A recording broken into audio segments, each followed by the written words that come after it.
You're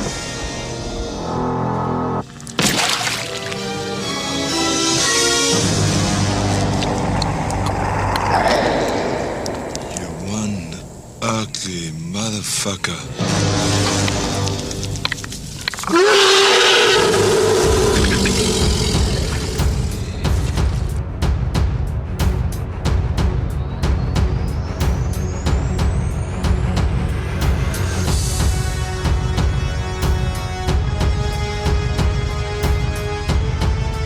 Bienvenue sur Actioner pour ce numéro consacré à la saga Predator.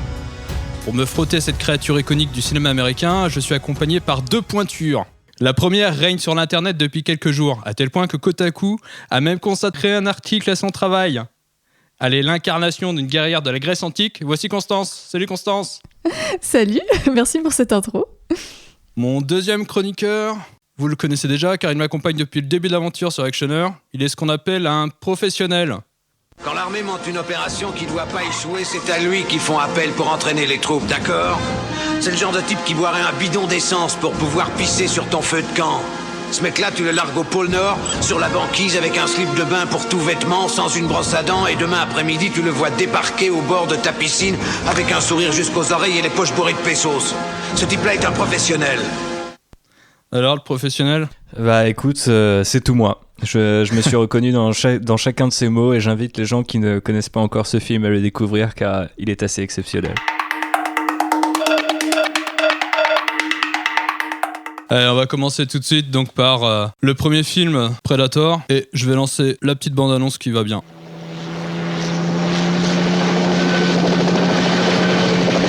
Moi, j'ai une équipe de sauveteurs. L'assassinat, c'est pas mon rayon. Bon, cette mission, c'est quoi? Dans un coin du monde où toutes les règles ont été abolies. Il faut suivre les mecs à la trace, piquer les otages, rembarquer, passer la frontière pas vu pas pris et personne saura qu'on était là. On, ça veut dire qui? Au cœur de la forêt où la mort rôde à chaque instant. T'es coincé ici, t'es dans la merde, Grantin. Tous en piste, les clowns. Toc toc. Une opération de sauvetage. Tu pisses plein de sang. Une goutte de sang, ça me gêne pas. Est menée par un commando d'élite. C'est pas dans la poche, c'est pour ça qu'on t'a appelé. Et soudain, Pourquoi Billy a l'air si affolé? Je sais pas ce que c'est, mais ça nous suit. Et je sais que c'est pas un homme. ils doivent affronter un ennemi indicible. Sainte Mère de Dieu.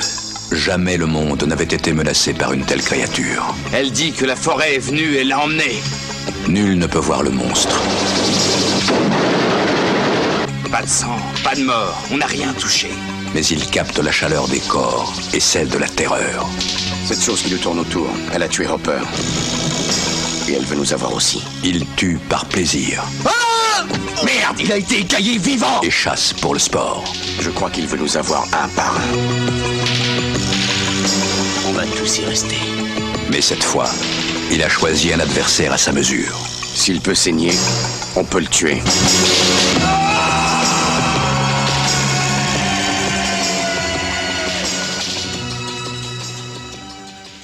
Ça, c'est la classe comme bande-annonce. Putain, on dirait un truc qui sort de Tonnerre sous les tropiques quand ils refont des fausses bandes annonces. Et c'est là que je me rends compte que j'ai jamais vu Predator en VF. Ouais, du coup, je suis dex qu'on l'ait pas regardé en VF. Hein. Il s'est fait écailler vivant. J'adore. Ouais, moi aussi, là, j'ai revu en VO et je vais avoir des morceaux, des extraits du film en VO. Mais c'est vrai que la bande-annonce, bon, après, c'est très 90s, quoi. Ouais, complètement. Il se fait écailler vivant, quoi. Tu te rends compte ? Alors qu'il y avait des PC qui marchaient aussi bien comme... Ouais, voilà, par exemple. Mais bon, après, si t'as pas d'écailles, tu peux peut-être te faire écailler. On ne sait pas. On ne sait pas, David. Peut-être était-ce un reptilien déguisé. Quels sont vos souvenirs par rapport à... Et votre impression par rapport à Predator ? J'ai bien envie de laisser Constance commencer parce qu'elle a une anecdote marrante sur sa première découverte de Predator. Allez, je me lance. C'est mon tour de t'afficher. Donc voilà. Non, il faut savoir que en fait, j'ai vu Predator que récemment. J'ai pas du tout de souvenirs d'enfance liés à ce monstre-là. Et en fait, c'est la première fois que ce cher République a voulu me montrer Predator, c'était il y a quelques années. Et je me suis endormie devant le Predator, voilà. Donc j'ai dû voir 20 minutes du film et je me suis endormie devant. Bon, il faut savoir que j'étais très fatiguée, qu'on était posé tranquille sous une couette et tout, donc voilà, ça n'a pas aidé. Et donc, 2-3 années ont passé, je crois, largement. 4. Et ensuite 4, voilà. Et je me suis dit qu'il fallait quand même que j'arrive au bout de ce film un jour, peut-être. Et là, j'ai regardé le 1 en entier et on a fait le 2 et le 3 dans la foulée. Donc, j'ai rattrapé mon retard sur Predator. Mais voilà, du coup, j'ai bien aimé le film au final. J'ai pas grand chose à lui reprocher. J'ai même trouvé qu'il y avait un certain suspense. Donc, je pense que c'était vraiment une erreur de jeunesse de m'être endormie devant la première fois. Car il y a 4 ans, tu étais très jeune. C'est tu ça. ne l'es plus aujourd'hui. Je peux y aller ? Vas-y. Alors, moi, c'est assez bizarre ma relation avec Predator, puisque je pense que je connaissais le monstre, un peu comme Aliens, mais je pense que j'ai découvert les films Aliens bien plus tôt. En tout cas, Alien 1 et Alien 2. Mais je connaissais le Predator avant de connaître les films dans lesquels il apparaissait, parce que dans les années 90, il y avait la série de comics qui était déjà hyper populaire, Alien vs Predator, qui a ensuite été adaptée en jeu vidéo. Et j'étais chez des amis à mes parents, et leur fils aîné, qui était à peine plus âgé que moi, avait le premier Alien vs Predator sur PC. Et donc je voyais très bien ce qu'était l'Alien, je voyais très bien ce que c'était le Predator. Mais au contraire d'Alien, en grandissant, je me suis jamais dit c'est quoi en fait, ça vient d'où ?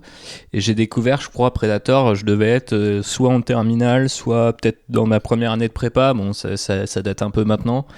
Ça fait quoi, 10 ans presque ? Mais c'est vrai que ça fait relativement tard, quoi, autour de 17-18 ans. Et j'ai adoré le premier film. Et surtout, en fait, c'est marrant, je sais pas pourquoi ça m'avait pas fait avec Alien, peut-être parce que je connaissais les films. Mais Predator, j'avais toujours vu ça comme un truc un peu nanardesque, l'espèce de super alien avec son blaster sur l'épaule, sa gueule pas possible et ses griffes. J'étais là, ouais, c'est pas super intéressant, c'est un personnage de jeu vidéo, quoi. Et au final, du coup, j'ai fini par découvrir le film et me dire, ah putain, en fait, c'est pas mal. Puis après, j'ai regardé les suites et j'ai fait, ah, c'est un peu moins bien qu'avant quand même. Mais on va en reparler. Et toi, David ? J'ai découvert, je sais pas, un peu après la diffusion, je sais pas, enfin, ouais, j'allais dire début des années 90, quoi, j'étais minou. Ça m'avait assez marqué, mais bizarrement, j'ai toujours eu une espèce de sympathie pour le deuxième, plus que pour le premier. Le premier m'avait marqué, mais ça faisait partie de tous ces films de Schwarzenegger que j'interrogeais pas trop, quoi. Je crois que j'étais plus marqué par exemple par Conan que par le Predator. Même la créature m'avait pas non plus hyper emballé. Je crois que j'ai vraiment commencé à apprécier le film et l'univers sur le tard, même si c'est pas vraiment l'univers que je kiffe vraiment, quoi. Mais j'aime bien l'idée, et c'est ce que dit Silver, que c'est un mélange de genres, c'est-à-dire que la première partie, on est dans un film de guerre, une seconde partie, on est dans un thriller, dans quelque chose, une espèce de tension, et dans la dernière partie, on bascule vers le film d'horreur. Et je trouve que ce mélange-là a quand même suscité chez moi une certaine forme d'intérêt. Mais je préfère le côté grandiloquent, et on en reviendra, du Predator 2, en tout cas quand j'étais enfant. Maintenant, c'est plus l'inverse. Et oui, car nos goûts évoluent. Ouais. Et puis, je pense que la manière dont le film et la réalisation de McTiernan, simplement, est tellement particulière, est tellement bien léchée, est tellement intelligente. Mais malheureusement, je pense qu'il faut que tu comprennes l'intention du réalisateur. En tout cas, il faut que tu aies un bagage, je trouve, et il faut peut-être avoir vu les autres films pour se rendre compte combien ce film-là est singulier par rapport à tout le reste de la saga jusqu'au dernier film. Ouais, c'est clair. Et en plus, quand t'as un petit peu de culture, puisque c'est le terme du podcast actionneur, quand tu vois en fait Predator, comme tu vois Commando, après moi je suis plus de l'école Predator en l'occurrence, mais en fait la première fois que tu le vois, tu l'apprécies, mais tu sais, ça a pas cette... Moi j'ai pas eu cette espèce de révélation en mode c'est ultime, on l'a jamais dépassé. Je trouve qu'en fait, comme tu disais par exemple, en termes de mélange de films de guerre, de thriller et de films d'horreur, on l'a vu depuis dans plein de choses, et c'est la formule Predator au final, elle est hyper hyper basique, quoi. Et au final, il y a que John McTiernan qui a réussi un peu à la transcender, mais c'est vrai que c'est un film, si tu le présentes à quelqu'un qui est pas forcément cinéphile ou quoi, je sais pas si ça va lui parler, s'il va se dire ah putain c'est profond, c'est bien fait, peut-être qu'il va juste trouver ça chiant pour la première partie et débile pour la seconde, tu vois. Donc c'est vrai que peut-être c'est juste un film de cinéphile en fait. Mais surtout qu'il y a une vraie disparité dans la réalisation, et ça McTiernan le signale dans le commentaire audio qu'on peut voir et on peut entendre sur le Blu-ray, c'est que par exemple toute la scène du camp, qui est quand même une scène presque importante et presque bascule dans le film, et en tout cas qui est la partie vraiment guerrière de cette première partie du film, a pas été réalisée par un McTiernan, il a été réalisé par la seconde équipe qui a filmé ça de manière très statique, très comme les films des années 80, parce que déjà le réalisateur en question était un réalisateur qui était à l'origine réalisateur de l'Agence Tourisque. Et donc on voit les gens sauter, enfin ça se passe toujours les explosions avec les gens qui tombent. Qui sautent dessus, ouais. Et ce qui est marrant donc, dans le commentaire audio, c'est à quel point il défonce toute cette partie-là, il se dédouane de cette partie-là en disant que d'une certaine manière, les gens qui ont filmé ça ne comprenaient pas lui ce qu'il désirait et sa manière de filmer. Lui, il veut filmer dans le mouvement, il veut filmer, il veut qu'une image en appelle une autre, alors que là, c'est que des plans fixes avec 2 caméras, un champ contre champ, 3 explosions. Et c'est vrai que tu le ressens la première fois où a posteriori, quand tu commences à regarder le film, tu vois bien que cette partie-là ne ressemble en rien à la dernière partie qui est juste celle qui est canonique dans l'univers et celle qu'on retient, et d'ailleurs celle qui est recitée de film en film jusqu'au bout. Ouais, clairement. Après, c'est amusant ce que remarque McTiernan, qui est quand même un assez grincheux sur les bords. J'aime beaucoup, mais ça m'étonne pas qu'il dise ça dans le commentaire audio que j'ai pas encore écouté. Mais je trouve ça marrant parce que quelque part, je suis complètement d'accord avec cette partie. Je trouve que, en le revoyant avec Constance, je me souvenais pas que ça partait autant en live et que les mecs sont censés sauver des otages, mais en gros, ils mettent tout la putain de jungle à feu et à sang en tirant au lance-grenade toutes les 30 secondes ou au minigun. Enfin, c'est une boucherie, quoi.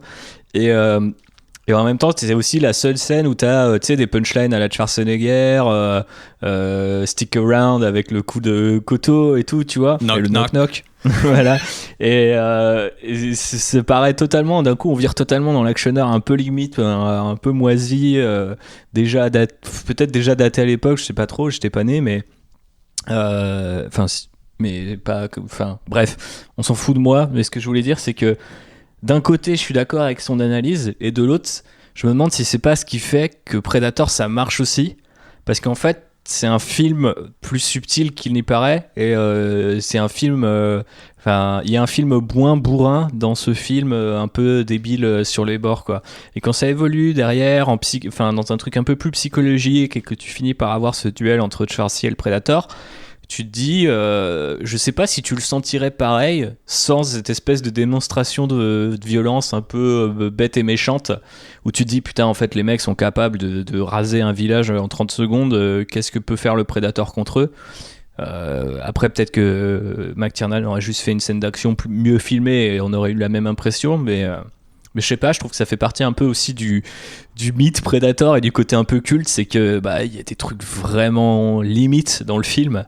Il y a vraiment des trucs limites, mais je sais pas, le mélange est joyeux. Mais surtout que cette scène, elle répond à une démarche dans le tournage, c'est que McTiernan avait déjà cramé 48 jours sur les 56 dévolus, et il n'avait pas tourné la moitié du film. Et c'est Joel Silver qui a imposé et réécrit cette scène et fait tourner ça vite fait par la deuxième équipe pour pouvoir le montrer au studio, cette scène badass, pour que le studio décide de rallonger et de faire exister le film. Autrement, ils étaient sur le point de l'annuler. Ça paraît complètement dingue, mais oui.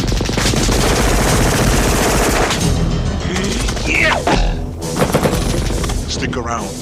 Donc Schwarzenegger, on est au tout début de sa carrière. Il venait de faire donc Conan, il venait de sortir Commando qui était un succès, et McTiernan, qui savait que Schwarzenegger était un acteur assez moyen, avait pris donc Carl Weathers pour lui donner la réplique et pour que Schwarzenegger puisse suivre l'influx, l'énergie que mettait Carl Weathers pour qu'il se mette à son niveau. Après, est-ce qu'il se met vraiment à son niveau? Je ne sais pas, mais il est culte quand même dans ce rôle. Je l'aime bien, Dutch. Ouais, mais je trouve que là, je lisais encore tout à l'heure un truc, parce que donc le scénario de Predator, au moment où il a été tourné, il y a eu beaucoup de réécriture, et à chaque réécriture, il finissait par revenir sur le scénario initial, et notamment Schwarzenegger, sur l'une des réécritures, avait pris McTiernan entre quatre yeux, l'invitant à lui donner le moins de répliques possible. Et en plus, donc, en revenant donc, sur le scénario, ils avaient donc Shane Black, qui était sur le plateau, et qui était là pour, comme roue de secours pour faire le scénariste de dépannage si besoin était. Et au final, tout ce qu'il a écrit, c'est ses répliques, qui sont notamment ça. Billy! The other day, I was going down to my girlfriend. I said to her, Jace, you got a big pussy. Jace, you got a big pussy. She said, why did you say that twice? And I said I didn't. See, it's because of the echo. Where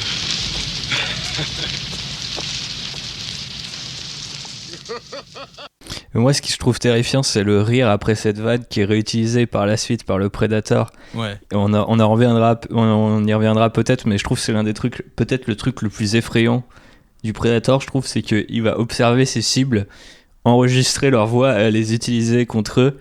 Et je trouve que c'est l'une de ses armes les plus flippantes. Parce que tu peux flipper de te faire empaler par l'une de ses lames ou de se prendre un gros coup de laser dans la gueule. Mais t'entends la voix de Constance et tu fais « Ah, Constance est rentrée !» et voilà, tu te fais déchiqueter, tu te fais écailler. Et ce qui est intéressant d'ailleurs dans cette réplique de Shane Black, c'est il y a un côté hyper viril et presque crétin dans ce genre de blague, et je trouve que toute la première partie du film a ce côté d'hyper virilisme qui est à la fois caricatural, et je pense que McTiernan joue vachement là-dessus, mais je reviendrai sans doute pour la scène aussi des coups de feu. Comment il joue sur certains stéréotypes pour ensuite soit les détourner, mais de manière subtile, soit tu le prends de manière littérale, c'est-à-dire évidemment c'est des gros bras, évidemment c'est des gens qui sont en train de faire des blagues très en dessous de la ceinture et très sexistes. Soit tu vois le cheminement de ces personnages et comment ils vont être dépossédés d'une espèce d'assurance pour redevenir des hommes, j'allais dire, presque rendus à l'état de nature. Là où la créature, elle, est la sophistication et le chasseur ultime.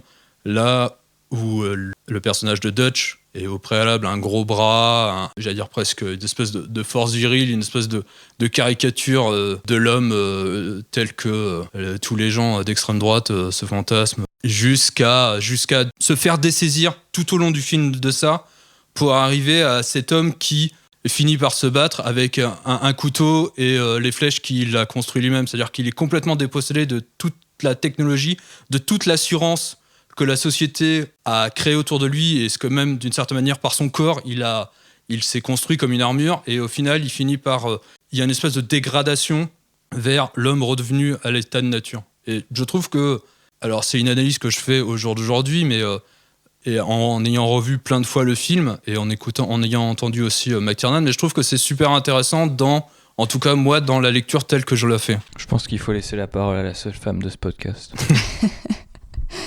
En fait, moi, je sais pas si c'est vraiment une déconstruction de cette virilité qui se fait au long du film. En fait, je pense que c'est plutôt un changement, et au contraire, en fait, une glorification encore plus de la force virile et de la force brute, parce que justement il met de côté sa mitrailleuse qui lui permet de tirer sur tout ce qui bouge, parce que c'est facile, il suffit de presser la gâchette, et de revenir à justement la force brute de ses muscles, de sortir son couteau et d'aller tailler ses flèches, et de se battre vraiment comme un homme, on va dire, à main nue dans la forêt. Et d'ailleurs, on remarque aussi qu'il perd ses vêtements au fur et à mesure du film. Et en fait, je pense que pour moi, ça s'inscrit justement dans ce côté, tu l'as souligné, de ces mouvements d'extrême droite qui vont aller faire des camps pour apprendre à ramper dans la boue et à redevenir des vrais hommes. Ce podcast est politique, je vous vire tous les deux. C'est comme ça.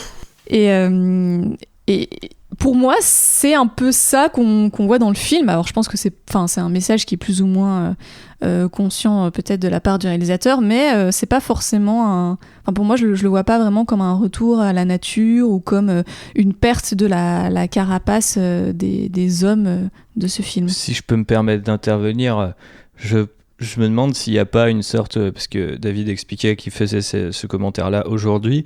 Et en fait, je me demande si vous n'avez pas tous les deux raison, au sens où, à l'époque où McTiernan le fait, il a peut-être telle ou telle idée, ou il n'a pas forcément conscience de ce qu'il filme, parce que, quelque part, il y a déjà une norme des actionneurs et du héros masculin, etc., et de ses attributs. Mais que ces dernières années... Il a développé tout un discours en même temps que la critique a parfois analysé effectivement le film comme vient de l'analyser David, qui va dans le sens d'une déconstruction des attributs masculins, sous-entendu la société les pervertit et ils sont meilleurs en tant que juste bêtes, quoi, à l'état bestial, je veux dire. Parce que je me souviens d'une interview de McTiernan qui a justement, je crois que c'était à Nantes à l'époque, il était passé pour une séance du festival de SoFilm dont j'ai oublié le nom, et une séance de Predator où il avait fait une interview auprès de notre camarade François Léger, si je dis pas de bêtises. Et en fait, dans l'interview, il revenait, genre le sujet de l'interview c'était vraiment sur le côté viriliste et les héros masculins, et lui il expliquait que aujourd'hui, il détestait ça, il trouvait ça abject et fasciste qu'on ait un héros qui s'appelle Captain America, qui représente, enfin tu vois, qui soit beau, baraque et tout. Donc je me demande si il y a pas, peut-être qu'il l'avait dans un coin de sa tête et que avec le temps il a fini par faire la paix avec cette idée-là ou l'accepter un peu plus fièrement, je sais pas. Donc voilà, je serais la caution macroniste entre deux, de ces ce podcast est politique, mais entre vous deux, peut-être, je ne sais pas. Mais en même temps, c'est intéressant parce que c'est une bande de mecs qui sont très proches, justement, qui se racontent ces blagues de cul, qui se regardent dans les yeux en bandant leurs muscles. Enfin, je trouve qu'il y a presque une esthétique homo-érotique autour de Schwarzenegger qui se couvre de boue sensuellement. Il y a presque aujourd'hui, avec le regard qu'on peut avoir, une espèce de subversion en fait autour de cette figure masculine qui est ce corps parfait de l'athlète que les Grecs auraient peut-être adoré. Mais c'est marrant en plus, c'est que dans le film, toute l'équipe, à part Shane Black, toute l'équipe, c'est comme il le soulignait dans le récent honest trailer de Predator, toute l'équipe est le macho type de sa propre ethnie, donc du coup c'est je suis noir mais je suis macho type noir, tu vois, donc j'ai des gros muscles. Après j'ai macho type latino, macho type je sais plus, enfin ils y sont tous sauf Shane Black avec ses grosses lunettes dégueulasses pleines de buée et qui transpire, et qui est d'ailleurs, si je dis pas de bêtises, le premier à mourir dans le film. Donc je sais pas dans quel genre de théorie cette remarque-là s'inscrit. Est-ce que c'est plutôt en mode si t'es pas fort, tu te fais tuer en premier, ou est-ce que c'est regardez, le Predator c'est la société, il détruit les hommes? Je ne sais pas. Peut-être qu'on va trop loin. Peut-être qu'il est temps de ramener un petit peu de steak frites et enlever la politique de ce podcast. Non, mais c'est toujours intéressant, surtout dans les actionneurs, les actionneurs en particulier, et de cette époque-là, d'autant plus, ont toujours un message à transmettre, quelque chose à raconter, et ils s'inscrivent dans un mouvement sociopolitique. Et surtout là, avec toute l'imagerie du Vietnam qu'on nous déploie, c'est impossible de passer à côté de la dimension politique de cette œuvre. Exact. D'ailleurs, je vais venir tout de suite sur l'histoire donc, des coups de feu où il rase une partie de la forêt avec les armes à feu, et McTiernan, donc dans le commentaire audio, disait qu'il voulait, à travers cette scène, on le forçait d'une certaine manière à avoir une scène de gunfight absolue. Donc il leur a proposé donc cette scène, et c'est la scène absurde par excellence parce que donc ils sont tous les, il reste plus que 4 je crois, qui sont là en train de dézinguer la forêt et ils tirent pour rien. Et il y a comme ça une espèce d'absurdité dans leurs gestes, de vacuité. Et il voulait montrer comme ça, et il l'a fait déjà aussi après dans Die Hard, il voulait montrer comme ça cette vacuité d'espèce de fantasmagorie, de volonté de sacraliser l'arme à feu et son usage, qui lui réprouve, alors qu'il a fait des actionneurs avec beaucoup de pistolets. Et c'est en ça où, par rapport à la masculinité et par rapport à cette scène qui, effectivement, quand tu regardes et que tu te dis, bah ouais, les gars, ils ont vidé des chargeurs partout et sur une cible qui, de toute façon, n'était plus là. Et voir la vacuité de cette scène, c'est aussi en ça où je trouve qu'il joue vraiment sur les codes. C'est-à-dire que tu peux le voir comme une espèce effectivement de situation où ils défouraillent. Enfin, ils sont en train de tirer dans une espèce de posture comme ça, toute virile, et lui veut montrer qu'il y a un côté absurde derrière ça. Ouais, moi j'ai surtout perçu l'absurdité en fait de ce passage-là, parce que on voit que ils s'y mettent à 4 pour tirer un peu dans tous les sens, et non seulement ça sert à rien, en plus, enfin, ça détruit un bout de forêt, mais c'est en réalité un bout minuscule de cette forêt qui est hyper oppressante autour des personnages. Donc il y a ce côté, en plus, c'est encore plus inutile parce que ça n'a pas détruit l'environnement de ton adversaire. Et en plus, ils ont plus de munitions après, si je ne m'abuse. Et ils se retrouvent là comme des cons après avoir vidé leur chargeur en mode, on a fait un truc qui est inutile, qui a servi à rien. Alors qu'on est censé avoir une puissance de feu et régler facilement les problèmes. Et donc, en fait, ouais, c'est presque tragique, quoi. Genre, c'est aussi le moment, je pense, où les personnages commencent à réaliser que, ils sont helpless au milieu de cette putain de jungle. Je dirais c'est le moment où ils réalisent qu'ils vont se faire écailler vivants. C'est ça. Mais ce qui est intéressant, d'ailleurs, sur l'arme, là, notamment la Painless, la rotative, minigun, ouais. Il disait que le gars pouvait porter que 6 secondes de munitions, c'est-à-dire qu'il pouvait tirer que pendant 6 secondes, et il craignait qu'une chose, c'est que l'arme s'élève et qu'elle se retrouve dans la tête du gars, de Jesse Ventura, donc l'acteur. Et donc, sur certaines scènes, il l'avait câblé sur le bas pour éviter qu'il se la prenne en pleine tronche. Mais en vérité, la force rotative faisait que ça tenait droit et que tu pouvais pas, d'une certaine manière, vraiment tourner, enfin tu pouvais rien faire. T'étais campé sur tes pieds. Mais ils ont tiré avec des balles réelles, genre dans cette forêt, ou comment ça se passe ? Ça, je sais pas. Ça, il le dit pas, mais... Parce que pour coucher autant d'arbres, j'imagine qu'il faut un minimum de projectiles. Franchement, ça m'étonnerait pas qu'à cette époque-là, sur les tournages, parfois ce soit un peu YOLO. Tranquille, on se met dans une forêt au Mexique. S'il y a 3 enfants qui passent, c'est pas grave. Sachant qu'en plus, la forêt, je sais pas s'ils étaient déjà à Palenque, mais donc le tournage s'est passé à 2 endroits. Et le premier endroit, donc, dont le nom m'échappe, c'était une forêt avec des feuilles caduques. Et le problème, c'était que au bout de quelques jours, de quelques semaines, les arbres se sont décimés de leurs feuilles. Et donc, ils ont été obligés de rajouter des feuilles sur le premier plan, de rajouter des arbres, de rajouter des trucs pour créer l'aspect oppressif, jusqu'à augmenter la colorimétrie en vert. D'ailleurs, sur l'une des scènes, McTiernan indiquait que la peau de Schwarzenegger a été un peu verdâtre sur des reflets. Et c'est parce qu'ils avaient poussé la colorimétrie verte à fond pour accentuer donc l'aspect jungle, parce que en vérité, ils n'étaient pas dans une jungle. Et il a fallu qu'ils déplacent plus tard le tournage à Palenque pour qu'ils se retrouvent enfin dans une jungle. En fait, ils tournaient dans une forêt vosgienne en plein automne et il n'y avait plus une seule feuille. C'était catastrophique. On va parler peut-être des autres acteurs. Est-ce qu'on peut parler de Jean-Claude Van Damme ? J'allais y venir. Parce qu'évidemment, si on parle de Jean-Claude Van Damme, il faut évidemment parler de La Créature. Donc, le tournage de La Créature était prévu donc, sur les derniers instants du tournage, sur la dernière partie du film. Donc, ils avaient déjà tourné toute une partie du film. Et le truc, c'est qu'ils voulaient que la créature qu'elle puisse sauter d'arbre en arbre. Et donc, ils avaient un premier draft, une première idée de la créature, qui était une créature avec les genoux inversés, avec une tête un peu longue comme un ballon de football américain, un peu insectoïde, on aurait dit une espèce de créature issue d'un Power Rangers, quelque chose d'assez ridicule. Une sorte de homard, je sais pas, moi je trouve que ça ressemble à un fruit de mer. Avec un grand cou et des grands bras. Ouais, et un costume rouge. Ouais, exactement. Alors le costume rouge, il y a une raison, c'est parce que c'est pour toutes les parties invisibles, ils avaient besoin d'un costume pour pouvoir le cacher en fin de compte et créer son camouflage. Donc c'est pour ça qu'il est rouge. Et donc Jean-Claude Van Damme a été engagé. On ne sait pas encore le Jean-Claude Van Damme de Bloodsport. Mais il aime faire des grands écarts quand même. Et ouais. Et donc voilà, et donc il voulait que sa créature puisse faire du kung-fu, sauf qu'il n'avait pas compris que le kung-fu c'était sur des échasses et que le truc c'était super lourd à porter, et en plus il se trouvait ridicule dans ce costume rouge, et donc il était un peu mal à l'aise. Et Schwarzenegger, dans son livre Total Recall, donc dans sa biographie, disait que donc Jean-Claude Van Damme ne faisait que geindre pendant les prises.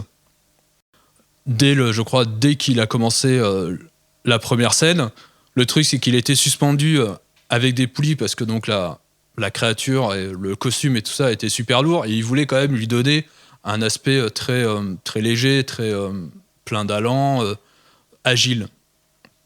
Et le truc, c'est que vu que la créature et que les délais de production ont été raccourcis pour pouvoir commencer le tournage de cette créature-là, la poulie a pété et Jean-Claude Van Damme s'est retrouvé par terre dans l'incapacité de se relever. Et donc, au final, ils ont viré Jean-Claude Van Damme, ils ont viré la créature et ils ont demandé à Stan Winston de proposer un nouveau concept parce qu'ils se sont bien rendus compte que le problème, c'est que le design de la créature marchait très bien dans un studio.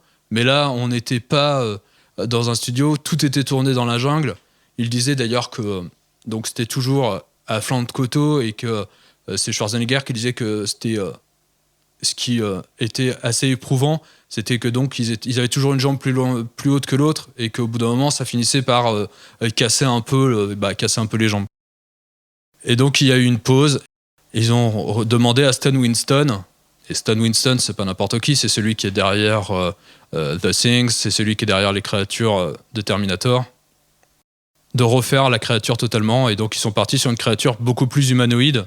Et d'après la rumeur, et non pas, enfin même la légende, c'est que l'idée des mandibules est venue de James Cameron, parce que tous les deux allaient à une convention au Japon suite à Aliens ou Terminator. Et c'est Cameron qui, dans l'avion, a dit qu'il aimerait bien avoir des créatures avec des mandibules. Et donc, Stan Winston s'est empressé de noter cette référence. Bah, le design final fonctionne hyper bien. Enfin, j'adore le design de la créature, quoi. Que je connaissais avant même, du coup, le film. Mais c'est vrai qu'on a failli avoir un coléoptère qui passe d'arbre en arbre en faisant du kickboxing et ça quand même c'est une grosse perte pour l'histoire du cinéma. J'en suis pas persuadée. Je pense que si le film est devenu culte aussi, c'est parce que le design justement a plutôt bien vieilli et que en tant qu'être humain, il y a toujours ce côté flippant justement dans quelque chose qui nous ressemble mais pas tellement. Et le côté humanoïde de la créature joue pour beaucoup dans la terreur qu'on peut ressentir face à elle. D'autant plus lorsqu'elle enlève son masque et qu'elle a ces espèces d'yeux totalement exorbités, comme si elle n'avait pas de paupières. Enfin, c'est ça en fait qui crée aussi le côté méga flippant. Après, honnêtement, en tout cas dans le premier, quand la créature essaye de faire quelque chose avec ses doigts et qu'il y a des espèces de gros plans sur ses mains, genre, on voit très très bien que la personne sous le costume a beaucoup de mal à faire un tant soit un peu preuve de précision avec tout l'espèce de gros costume en latex dans lequel elle est engoncée. Donc c'est vrai qu'il y a quand même des passages qui sont parfois à la limite du rigolo parce que le Predator il peut pas faire grand chose avec ses gros doigts boudinés, quoi. C'est vrai. D'ailleurs, McTiernan disait qu'il était content quand il a vu Predator 2 de pas trop avoir filmé la créature. Mais c'est là où je me demande si McT il est pas si le truc avec les créatures c'était pas vraiment son truc, quoi. Non, ça paraît logique que ce soit pas vraiment son truc. Ah, c'est pareil, en revenant sur la créature, ce qui était intéressant c'est que McT avait bien conscience que celui qui allait proposer une nouvelle créature, ça pouvait pas être, ne pourrait pas rivaliser avec l'Alien et les créations de Giger. Donc, d'une certaine manière, il s'était presque fait à l'idée d'avoir une créature moins charismatique que l'Alien. Moi, je le trouve assez charismatique. Je sais pas s'il est plus charismatique que le Xenomorph, sans doute pas, mais j'aime bien le mélange un peu technologie, de délire tribal, BDSM, dreadlocks, le masque en métal, j'aime assez. Je sais pas, moi je trouve que l'Alien est quand même beaucoup plus flippant, a beaucoup plus de présence que le Predator. Mais déjà, il y a le fait qu'il se déplace pas comme un humain, tu vois. Predator, il est quand même bipède. Tu vois, le Xenomorph, même si tu le vois sur deux pattes, t'as l'impression qu'il peut faire d'autres choses, grimper au mur et tout ça, tu vois. Là, le Predator, bon, ok, il est dans les arbres, mais limite un Ewok qui fait pareil, tu vois. Je pense d'ailleurs que les Ewoks auraient vaincu le Predator parce que les techniques qu'utilise Schwarzenegger à la fin du film, c'est très clairement inspiré des Ewoks. Hein. Je pense que c'est eux qui l'ont formé à la base. dans l'US Army. Mais ne rigolez pas! Alors, on va peut-être parler d'ailleurs de la confrontation finale, hein, celle où les Ewoks auraient pu être là. Exact. J'adore ce passage du film. Je pense que c'est quand même celui qui permet... qui enfonce le clou quant au côté culte et vraiment pas dégueulasse de ce film-là. Je pense que si t'enlèves la confrontation, il manque un truc et il n'y a jamais de Predator 2 ou de suite. L'idée de la boue, même si Schwarzenegger aujourd'hui le dit en mode « Oh non, il ne m'a pas vu !» et qu'il le dit comme ça quasiment en face caméra, c'est un peu débile, mais je trouve que sur le moment, ça marche hyper bien. Le côté quand il commence à se préparer et tout, moi je trouve ça hyper stylé, même si depuis tu l'as vu 100 fois et qu'il y a un petit côté Home Alone où le gars essaie de faire comme il peut pour vaincre le Predator, mais j'adore, et surtout quand il finit par prendre la torche et la plaie, c'est le moment, tu vois, du film, je kiffe. Et puis il y a aussi le petit twist sur comment il bat le Predator en lui faisant croire qu'il va vers quelque chose.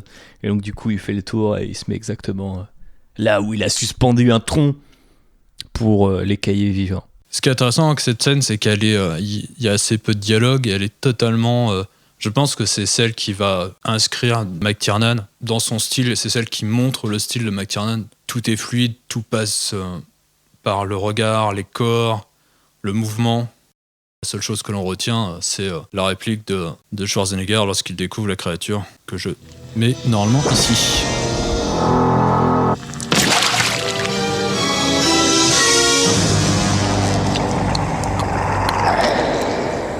You one ugly motherfucker.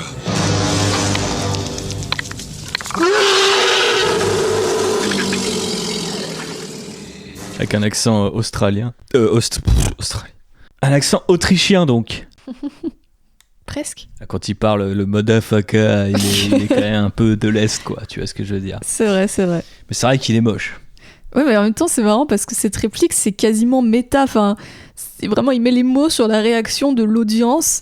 Et on a presque l'impression que c'est Schwarzenegger qui parle et pas son personnage. J'avais jamais vu comme ça, mais c'est vrai. Après, par contre, je déteste le moment quand ils se mettent des pains. Tu sais, on dirait ils se mettent des petites claques et tout, genre, bah, et après ils tombent dans l'eau, ralenti un peu, là, c'est un peu chum. Tu sens pas la physicalité, tu sens que le costume il est mou et qu'ils peuvent pas vraiment se mettre des coups, tu vois. T'as des petits boing, mais c'est pas ça. Mais d'ailleurs, je trouve que la prestation de celui qui était dans le costume, donc qui s'appelle Kevin Peter Hall, est assez géniale. Donc il leur fallait quelqu'un qui était capable, par sa stature, de faire passer Schwarzenegger pour un abo. Il lui donne du corps. C'est-à-dire que c'est pas qu'une simple créature en latex comme à l'époque on était beaucoup dans les animatroniques. Et là, c'est presque une anomalie dans la mode du moment au cinéma de voir quelqu'un dans un costume. Et je trouve que c'est ce qui lui donne un certain charme et une certaine prestance, même si tu le sens engoncé, quoi. J'adore quand il se déplace un peu sur le côté en ouvrant les bras et tout, il y a un côté chelou dans sa posture, même quand il le défie, tu vois, il y a cette tête qui penche en avant, comme ça, je trouve un peu flippant, un peu inquiétant. Allez, on va passer au deuxième film. Je balance la bande-annonce. Il avait atterri dans la jungle, la plus hostile du monde. Maintenant, il débarque dans une toute autre sorte de jungle.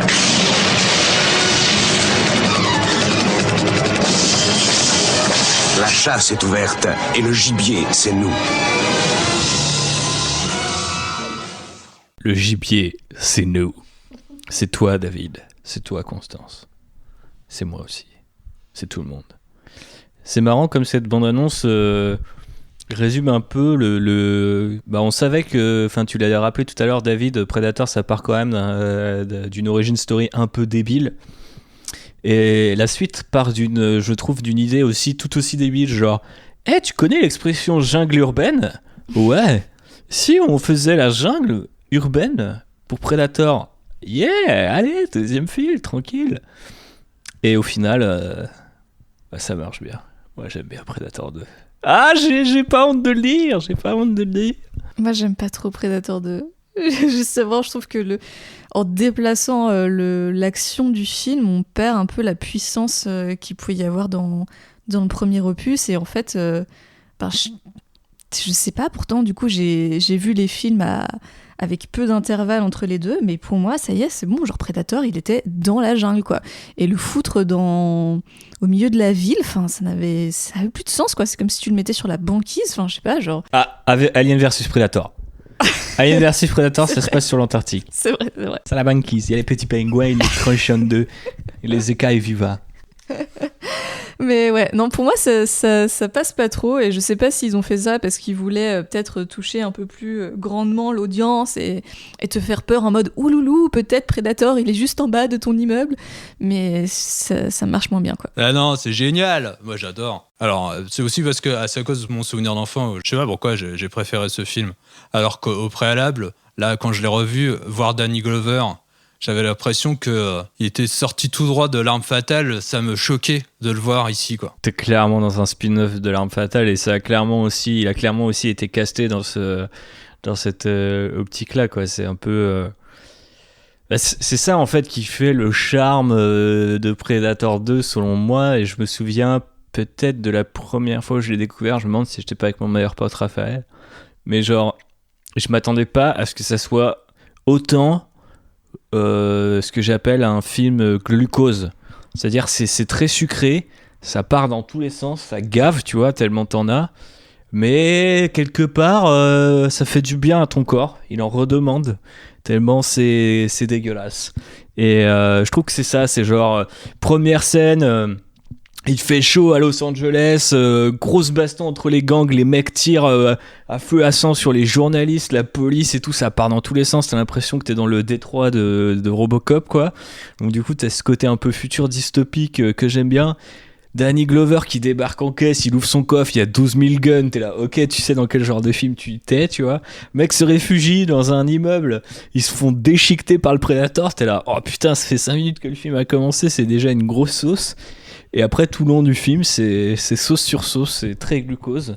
Et à chaque fois, avec tous les clichés possibles de l'actionneur, avec le mec qui est mort, qui revient, les gros plans sur les guns, il y a pas mal de punchline aussi par rapport au Predator.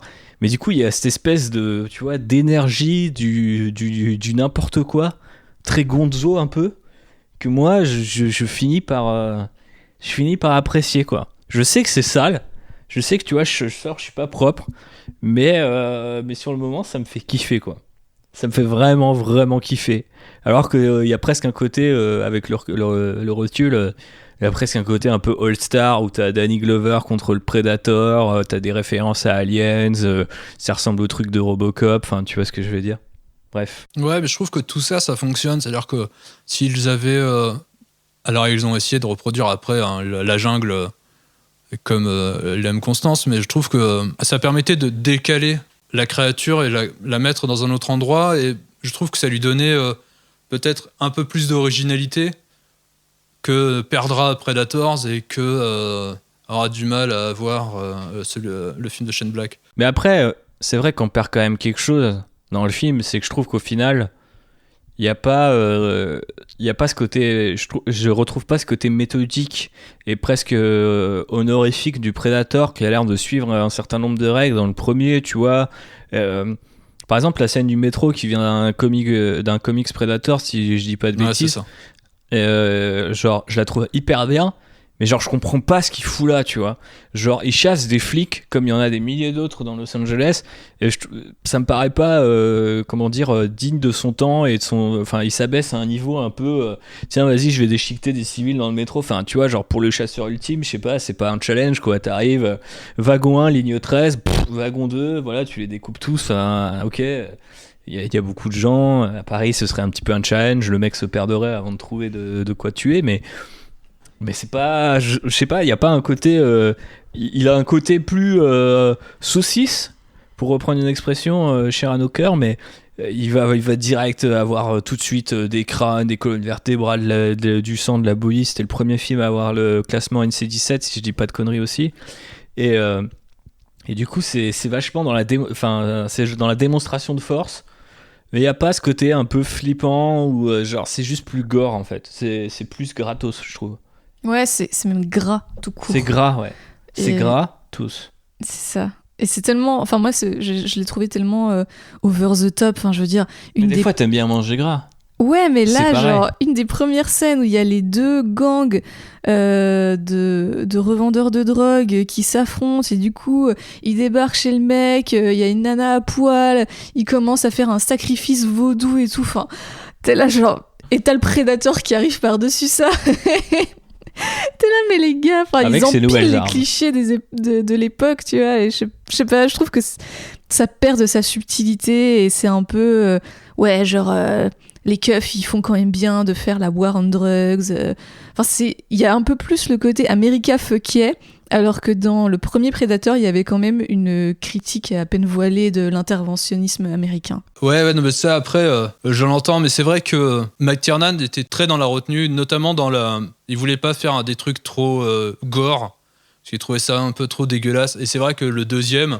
Il s'en bat les couilles. C'est totalement en roue libre et ils y vont à fond, quoi. Ah, mais je crois qu'une des scènes que je préfère, alors que c'est juste des gros plans tout pourris, c'est quand il sort le crâne et qu'il commence à le nettoyer avec son petit airbrush là. Ah, nickel. Je trouve ça hyper bien.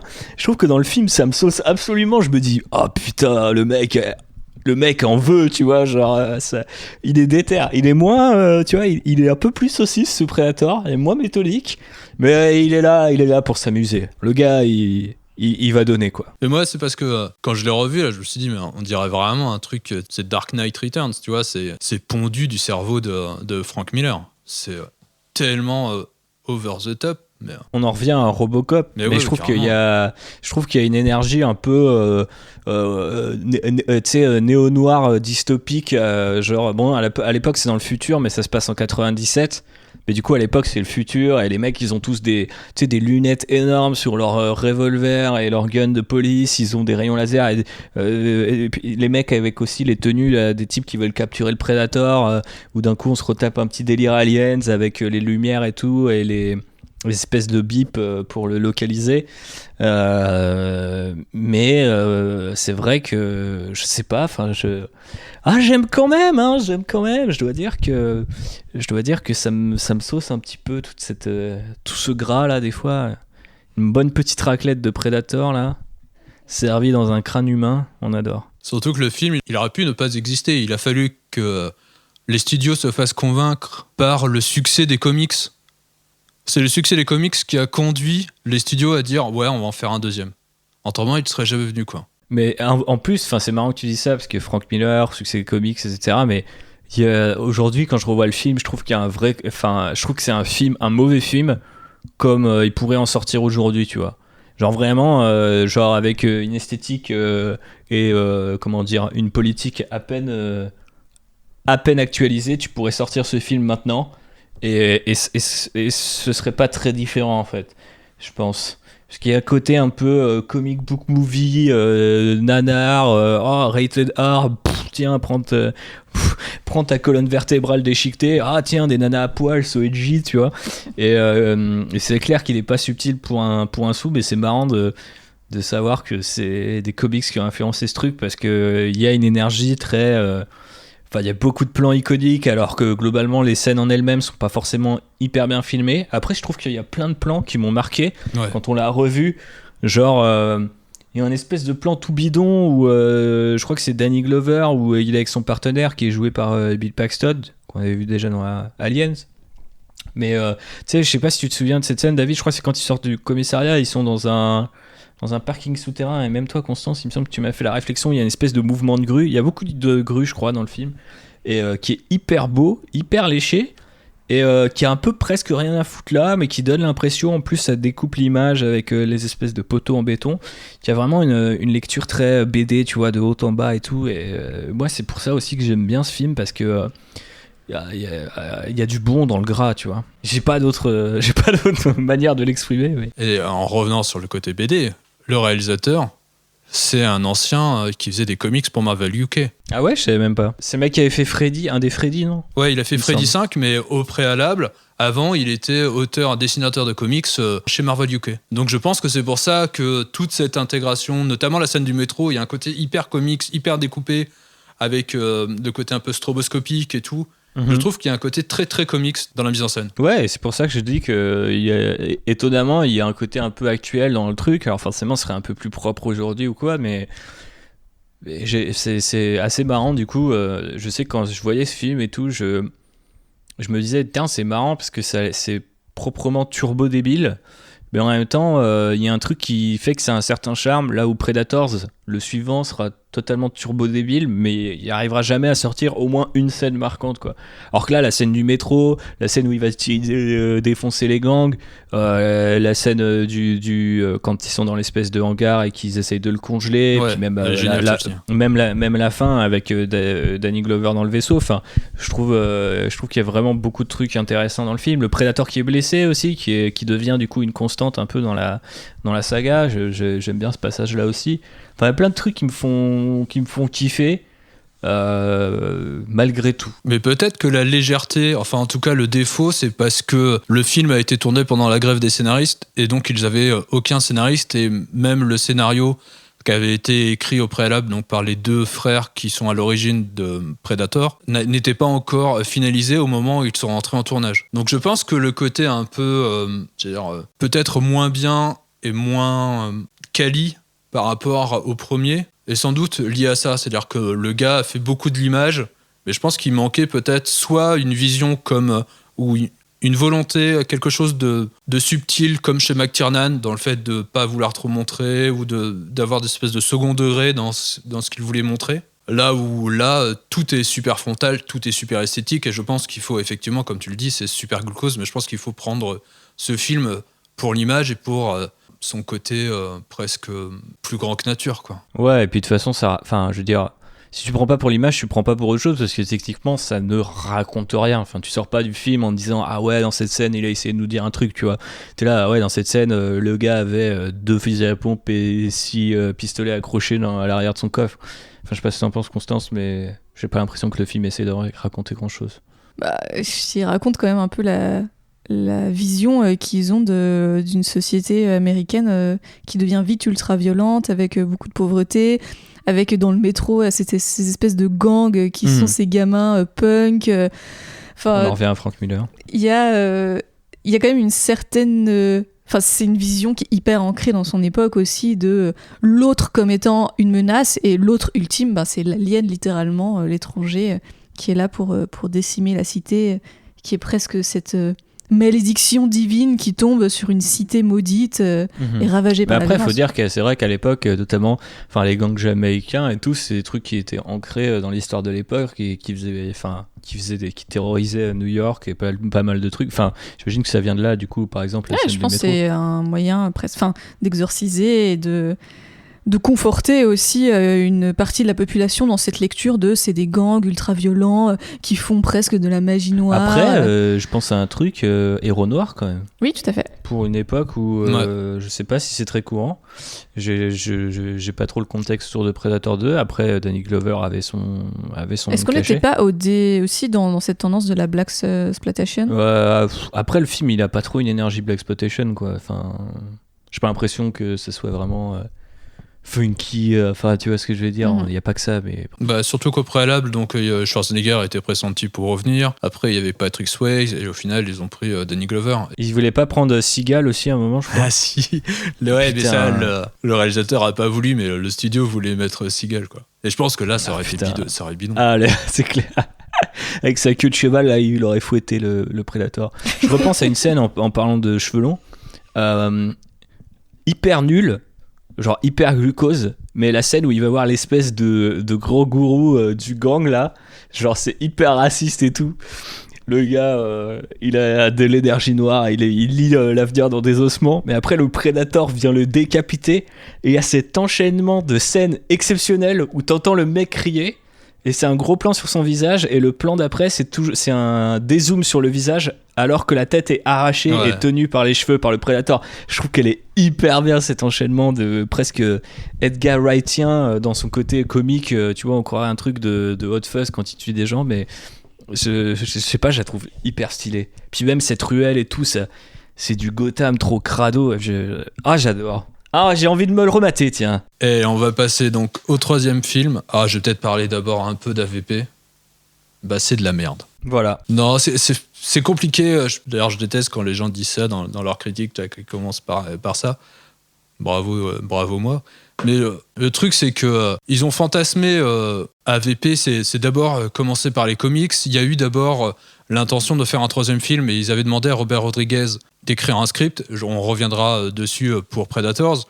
Mais AVP, donc ce film, le premier, on dirait une espèce de truc Lovecraftien. Donc il y a une pyramide qui tout d'un coup émet une espèce de signal et donc il y a Weyland Yutani d'Alien qui va monter une équipe de spécialistes pour aller donc dans l'Antarctique pour aller dans cette pyramide qui serait l'amalgame de toutes les pyramides mayas, égyptiennes et tout ça. Et donc en fait, c'est un traquenard pour les humains parce que quand ils viennent dans cette pyramide, c'est pour se faire féconder par les aliens, pour créer des aliens et pour que les jeunes prédateurs aillent gagner les galons de chasseurs. Donc voilà, c'est le premier film et c'est teubé à mort. Et n'oublions pas la dernière scène avec le Prédalien. Non, le Prédalien, c'est pas maintenant, c'est dans le suivant. Le Prédalien. Ouais, mais le Prédalien, c'est à la fin du 1 et du coup, on le retrouvera dans le 2. Ouais, c'est ça, il sort du corps parce que donc le dernier Predator qui a réussi à battre la reine alien est emmené dans le vaisseau. Et en fait, dans le deuxième, on se retrouve donc avec le corps, donc avec, en fait, il avait été fécondé lui aussi, et donc il y a un Prédalien qui sort de son ventre, un amalgame entre l'alien et le prédateur. C'est complètement stupide. Mais alors, ce qui est vrai, hein, tout ça est complètement stupide, mais par rapport à ce qu'on dit, et c'est là où peut-être est la qualité de Predator 2 dans son côté visuel, et même s'il est très entré dans son époque, etc., c'est que tout ce que tu me dis, Predator contre humains, des jeunes Predators qui se font leurs armes, après ils se battent contre la reine alien dans une pyramide, tout ça, ça fait bander. Tout ça, on veut voir, tu vois. Genre, on sait que c'est débile, mais ça peut être du bon débile, tu vois. Et quand tu te souviens des scènes de baston, alors déjà, je crois que les Predators, ils apparaissent super longtemps, enfin, vraiment à la fin du film. Genre, c'est un calvaire de devoir attendre. La pyramide les tue bien avant qu'il y ait des aliens ou des Predators, si je me souviens bien. Et puis après, quand ça part en total Resident Evil avec des ralentis sur des shurikens ou des trucs comme ça, mais c'est absolument pas stylé, tu vois. Alors que tu te dis, yes, enfin sur écran, un Predator va gérer un alien et on va se sentir tous ridicules après avoir vu Aliens et tous ces pauvres humains lutter contre des xénomorphes, mais c'est même pas stylé, quoi. Bon, après, avec un réalisateur comme ça derrière. Alors moi, j'ai assez peu de souvenirs de ce film, en fait, parce que je l'ai vu il y a 7 ans. Alors, j'étais en école de commerce. Et je l'ai vu genre un soir, ça devait être un lendemain de cuite, genre à 23h30 sur une pauvre chaîne de la TNT en VF. Et pendant des années, je me suis demandé si j'avais pas halluciné ce film, en fait, s'il existait vraiment ou pas. Et attends, c'est le seul film de la saga qui a une héroïne Mais oui, et je me souviens juste d'un plan, je pense que c'est vers la fin, où t'as l'héroïne qui se sort de la pyramide. Et elle se retrouve à côté du prédateur, il y a un truc comme ça. Il lui fait le symbole. Ouais, voilà. Et ben, je me souviens. Elle est initiée en tant que chasseuse. Juste de ça. Mais peut-être l'un des rares éléments que j'aime bien du film, parce que je trouve que la mythologie Predator, elle pouvait être hyper stylée. Je sais pas ce qu'en a fait Shane Black, et d'après ce que j'ai entendu, j'ai un petit peu peur de ce qu'il en a fait. Mais tu vois, toute cette idée qui tue pas certains persos, qui respecte ses adversaires et tout, je trouve ça hyper bien. Et du coup, c'est vrai que quand j'avais vu Alien vs Predator au cinéma, et oui, eh bien, j'avais trouvé ça stylé, qu'à la fin, il n'y ait pas juste le Predator qui coupe la tête à la meuf, tu vois, mais qui l'initie comme l'un des membres de sa tribu quelque part. J'avais trouvé ça un peu stylé. D'ailleurs, je crois qu'il y avait une tagline assez stylée sur AVP, c'était genre... deux espèces en guerre, le champ de bataille, la terre, ou un truc comme ça, trop nul. Mais David a pas lancé, il a pas préparé la bande-annonce, il a pas fait son travail. Non, je l'ai pas prise, tu vois. Et pourtant, je l'avais mise, mais non, c'est trop dur. Et AVP Requiem, est-ce qu'on en parle par les mecs qui sont les réalisateurs des effets spéciaux de 300, donc genre les sous Snyder, qui se sont dit, allez, AVP, on y va. Est-ce qu'il y a un truc Je sais pas pourquoi je suis en train de défendre l'idée AVP autant que ça, alors que j'ai pas lu, à part jouer au jeu et lu 2-3 comics, je veux dire, ce n'est pas vraiment un truc que j'affectionne particulièrement, mais déjà personne n'a eu l'idée de faire un film Alien versus Predator qui se passe dans l'univers d'Alien. Ça se passe toujours de nos jours, ce qui est excessivement chiant, parce que tu peux pas mettre de Marines, tu peux pas mettre de vaisseaux spatiaux, tu peux pas être sur une autre planète. Enfin bref, ça n'a aucun intérêt. Et là, du coup, c'est des Predators et des aliens dans un petit village des Amériques. Et puis c'est un espèce de vieux, si je me souviens bien, slasher moisi. Ah, c'est un slasher. C'est un slasher pourri. Et à la fin, ça part littéralement en bombe nucléaire sur le village. Et voilà. C'est fort quand même. C'est fort ce qui se passe dans ce film. Alors que dans les scripts originaux, quand ils ont commencé à penser à Predator vs Alien, ils voulaient faire ça à peu près à l'époque d'Aliens, c'est-à-dire mettre ça un peu dans le futur et tout ça. Et pourquoi le mettre à nos jours ? J'imagine pour des raisons de budget, mais c'est trop raide. Alors Requiem, ouais, c'est le pire, quoi, franchement. Mais franchement, ce qu'ils auraient dû faire, c'est annoncer un film Alien dans lequel il y a un Predator et pas l'inverse. Parce que je pense que la franchise Alien a une meilleure répute. Et ils nous auraient dit, ouais, c'est un petit préquel, je sais pas quoi. Et là, les mecs, ils se battent contre l'Alien. Ils pensent qu'ils vont se faire défoncer. Et là, il y a un Predator qui vient les sauver. Et après, il leur fait, maintenant vous avez 30 secondes, barrez-vous dans la forêt parce que vous êtes les prochains. Boum, fin du film. Mais c'est un peu le cas du film, je trouve. Il y a beaucoup plus d'aliens que ce soit d'ailleurs dans le premier AVP. Et tu trouves pas que ça a juste pas de sens des xénomorphes de nos jours, alors qu'ils sont censés avoir découvert les xénomorphes à bord du Nostromo, enfin quand ils sont sur la planète LV, c'est quoi ? C'est 412 ? Je sais plus. Bref. Mais Google vous le dira. Google vous le dira, et c'est la date de l'Alien Day, donc c'est pour ça que j'essayais de retrouver. Je sais que c'est en avril. C'est peut-être le 12 avril, donc 412. Bref, peu importe, on parle de Predator, mais AVP, c'est dur. Mais je trouve que ces films ont galvaudé complètement les deux univers, à la fois Predator et à la fois Alien. Ouais, c'est sûr. Peut-être un peu moins Alien, mais bon, je veux dire, c'est pas comme si Prometheus relevait non plus le niveau, quoi.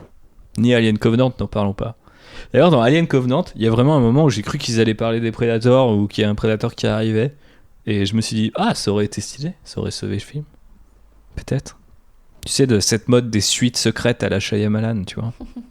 En fait, c'est une suite à AVP Requiem. Vous l'avez toujours demandé, n'est-ce pas ? Bref, une horreur.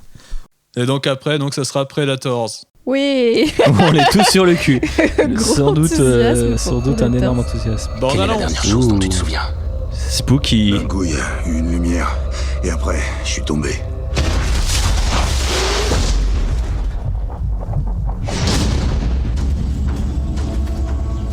Qui êtes-vous ? Je devais être exécuté il y a 2 jours. J'étais en plein combat. Oui, moi aussi. Force spéciale. Yakuza. Va falloir bosser en équipe.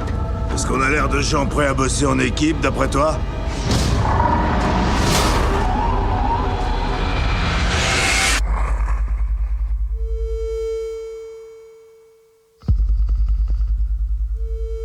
Ils peuvent vous entendre, vous sentir et vous voir.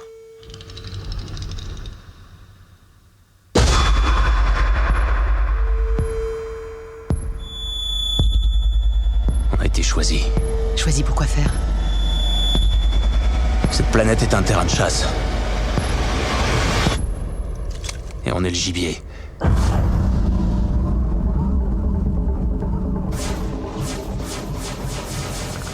Courez ! Fuyez ce film comme la peste ! C'est de la merde ! Voilà, c'était mon introduction. On en parle ? Tu présentes le film, David ? Allez, David, présente-nous ce c'est film. une tribu d'individus qui sont balancés en parachute et qui se retrouvent sur une planète étrangère. Et ils se rendent compte, comme le dit dans la bande-annonce, qu'ils seront les gibiers des Predators. Alors, c'est génial comme la bande-annonce spoil à peu près tous les twists intéressants du film. Genre, 1, ils sont pas sur leur planète. 2, ils sont tous d'environnements différents. Et il nous parle aussi on entend aussi la voix du célèbre survivant. L'un des plus grands rôles de la carrière de Laurence Fishburne, à n'en pas douter. Juste devant Morpheus, légèrement. Donc, voilà. Après la bande-annonce, vous n'avez plus grand-chose à voir, je pense. Ouais, ce film, il est singulier. Au préalable, Robert Rodriguez voulait Donc on lui avait demandé un script et donc il avait mis tout ce qui lui le faisait rêver dans un film Predator. Et donc il devait y avoir 200 Predators avec des motos, des bières, au bord d'une arène. Enfin, Robert Rodriguez, as fuck. J'aurais préféré voir ça. Je lève le doigt maintenant. Moi aussi, j'aurais aimé le voir. Et en fait, compte, au final, c'est un pauvre film, un survival avec des personnages plus caricaturaux. C'est difficile, quoi. Parce que même dans le premier où tu es quand même face à des personnages caricaturaux, mais là, c'est pas subtil pour un sou. Non, c'est très difficile et effectivement, ils sont tous basés sur des stéréotypes hyper vénères. Donc, t'as le prisonnier qui était prêt de passer à l'injection létale, le yakuza qui est en fait un samouraï déguisé, le Mexicain, la meuf des forces spéciales israéliennes, notre ami Adrian Brody qui est sans doute l'un des pires héros d'action de tous les temps, je le dis tout de suite maintenant. Le revoir, ce film, a été pénible juste à cause d'Adrian Brody. J'ai encore revu que le réalisateur, qui donc n'est pas Robert Rodriguez, même s'ils sont servis d'un script qu'il a écrit dans les années 90, comment il s'appelle déjà le réalisateur ? Nimrod Antal. Nimrod Antal, qui n'a pas fait grand chose d'autre dans sa carrière. Et ben elle disait on aurait pu caster un Vin Diesel et là les gens auraient pété les plombs, donc en fait j'ai voulu faire une autre évolution du héros masculin, etc. Alors ça part peut-être d'une bonne intention, mais dans ce cas là pourquoi faire prendre 25 pounds de muscle à Adrian Brody qui du coup ressemble à rien. Enfin, je trouve qu'il a zéro dégaine. Ses dialogues dans le film sont horrible, mais horrible. Le mec cite du Hemingway entre deux batailles, enfin c'est juste pas possible et c'est même pas rigolo. Et surtout il fait, on dirait, parce que maintenant c'est une référence qu'on peut utiliser grâce à 2018, on dirait Chris Pratt, enfin Star-Lord, qui imite la voix de Thor dans Infinity War tout le long du film. Tout le long du film, le mec se force à parler comme un héros d'action, tu vois, en mode super sombre et tout, alors que c'est juste un pauvre gars qui a été à la salle pour porter son fusil à pompe. Sérieusement, il est tiep, ce héros.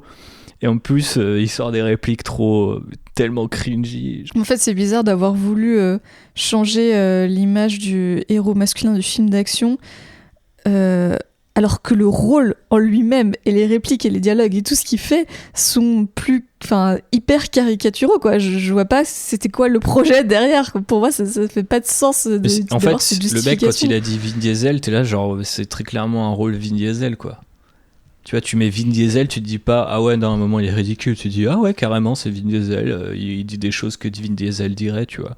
Comme quand il va aller toucher les cheveux de la meuf après 1 heure du film alors qu'ils se connaissent pas, et il lui fait tu t'occupes tellement des autres, tu n'as oublié de t'occuper de toi. Puis en mode genre s'il te plaît, va mettre du maquillage et repomponne-toi un peu, je veux dire ok, on est sur une planète, on est en train de se faire chasser par des prédateurs. C'est pas une raison, Brigitte, Corinne. mais quand même, c'est chaud, quoi. Ce film, c'est chaud, et puis de bout en bout, les hommages au premier Predator, alors que ça comprend rien. Déjà, tu commences par la scène dont on a quand même parlé longuement dans ce podcast, de mitrailler la jungle avec ton minigun. Du coup, c'est la première scène du film, et du coup, tu te dis, mais on dirait vraiment un mec qui s'est dit, allez, moi je kiffe, je commence par ça. Et privé de son sens, surtout les mecs deviennent potes en 10 secondes, alors qu'il y a des persos, ils se font pas confiance, les twists sont tout pétés, les dialogues sont nuls. Et à chaque fois qu'ils essaient de faire référence au film, c'est genre ah, ça se passe dans la jungle, regarde, il a un minigun, regarde, il parle de Schwarzenegger, regarde, le survivant, il utilise les mots qu'utilisait Dylan dans le premier Predator. Donc en fait, ça n'arrête pas de citer le film, mais sans le comprendre. Enfin, je sais qu'à un moment il pique aussi un scorpion. Et dans le premier film, il y avait un vrai enjeu autour de ce scorpion et de la tension entre les personnages. Et là, c'est juste genre, regardez, on a mis un scorpion et on a mis un scorpion sur un couteau. D'ailleurs, comment un scorpion ressemble à un scorpion sur une exoplanète ? Mais ça, c'est la question. On sait qu'il y a des plantes aussi de notre planète Terre, parce qu'il y a un des personnages les plus tout pétés aussi qui le fait remarquer. Oh putain, lui, il est pété aussi. Hein. Le docteur qui... twist est en fait un psychopathe, un dangereux psychopathe. J'espère que vous avez vu Predators, auquel cas si vous l'avez pas vu, sachez que c'est nul, mais que sans doute ce qu'on est en train de vous dire vous donne envie de le voir pour le Hate Watch. Ce serait presque lui faire trop d'honneur, parce que il y a même pas de scène marrante. Je me souviens l'avoir vu aussi au cinéma. Je me souviens que j'attendais comme le putain de Messi parce que AVP ça avait été pénible et j'aimais bien quand même ce putain de Predator et je trouvais que la bande-annonce envoyait quand même un petit peu le bois parce que j'étais jeune et con et sans doute sans aucune notion de cinéma et quand j'ai été voir le film je me souviens que j'avais plutôt bien aimé donc quand je l'ai revu je me suis dit mais je suis sûr qu'il y a une scène qui va me rappeler pourquoi j'ai bien aimé et en fait cette scène c'est quand ils captent qu'ils se font chasser par les prédateurs mais qu'il y a aussi un prédateur qui s'est fait chasser et capturer. Mais dans ma tête, j'ai inventé un tout autre film où à la fin il y avait un team-up avec le Predator, alors qu'en fait pas du tout. C'est juste deux Predators qui se fight entre eux, ce qui aurait pu être stylé là aussi, mais qui est filmé avec le fion, hein, faut bien le dire, globalement.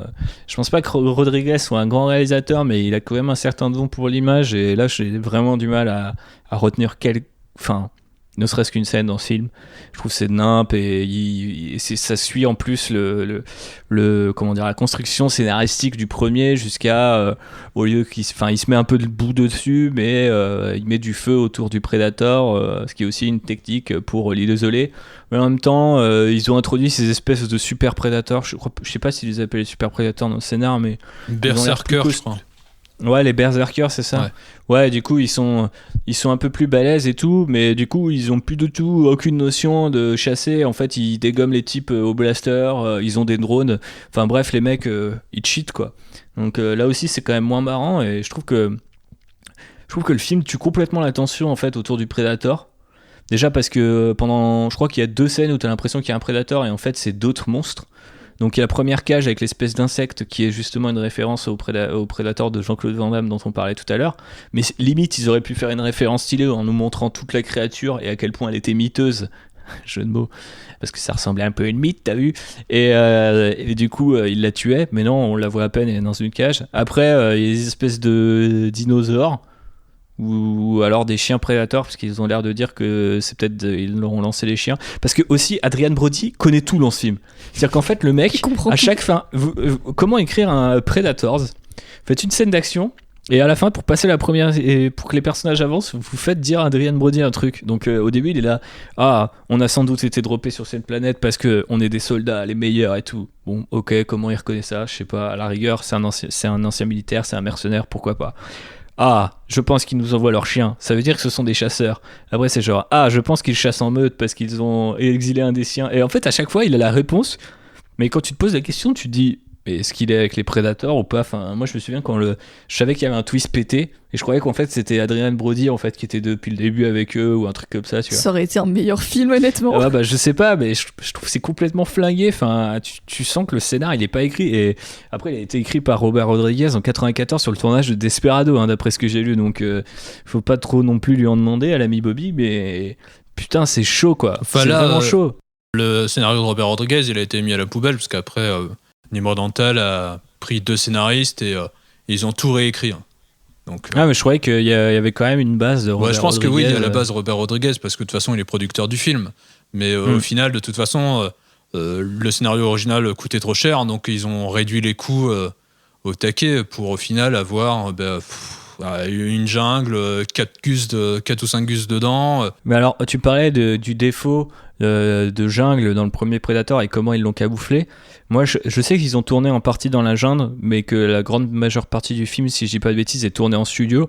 Et je crois qu'il y a des morceaux de la jungle qui sont en studio parce que des fois, la lumière, elle change d'une scène à l'autre. On s'est fait la réflexion avec Constance en se disant putain, c'est vraiment les 3 feuilles en plastique achetées chez Jardiland le dimanche, tu vois.